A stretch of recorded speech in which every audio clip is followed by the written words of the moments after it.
Улсын их, хувийн асар их ялгаа бий. Төрийн их улсын их болохоор бүдүүлэг хүн сурталд чирэгдэл ихтэй иргэдэг ялгаж харьцна.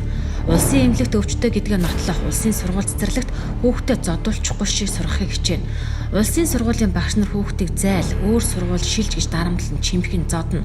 Улсын эмнэлэг нь эмчилгээ хийхээс илүү хувийн эмнэлгийг зааж өгнө. Харин хувийн эмнэлэг сургууль цэцэрлэг шал өр хүртээмж үйлчилгээ сайтай, чанартай. Улсын хувийнхны ялгаа ердөө энэ. За гэтэл яг л энэ ялгаа компаниудад гарч байна. Улсын их буюу төрийн өмчит компаниуд ашиггүй ажилдаг атлаа. Дарга удирдлагууд нь хэдэн сая төгрөгийн цалин урамшуул авдаг. Бүр зээл тавиад хүртэл өөрсдөө урамшуул олгосон жишээч бий. Авилга хийл авах замаа алдсан. Үүний нэг жишээ нь Багнуур компани гүйцэтгэх захирал Номин Чулуун эрх мэдэл албан тушаалаа уруулан ашигласан, бусдад даваа байдал олгосон, мөн хээл авах авсан гэх үндслээр шалгадаж байгаа. Авилга авч байгаад үйлдэл дээрээ баригдаж шоронд ч орсон. Өөрөөр хэлэх юм бол төрийн өмчит компаниудын удирдлагууд эхнээсээ авилгын хэрэгээр шалгадаж аавын хаалга татаж эхлэж байна.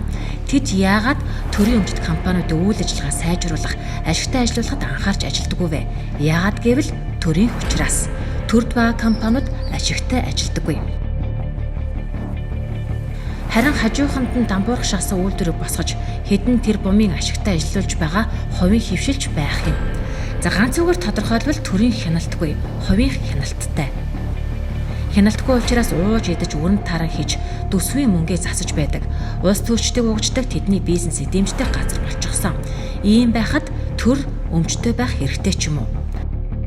Доржогийн дүүг, Анхаагийн эхнэрийг, Батаагийн найзыг, Нямаагийн хүүхдийг төр яагаад тэжээх ёстой гэж.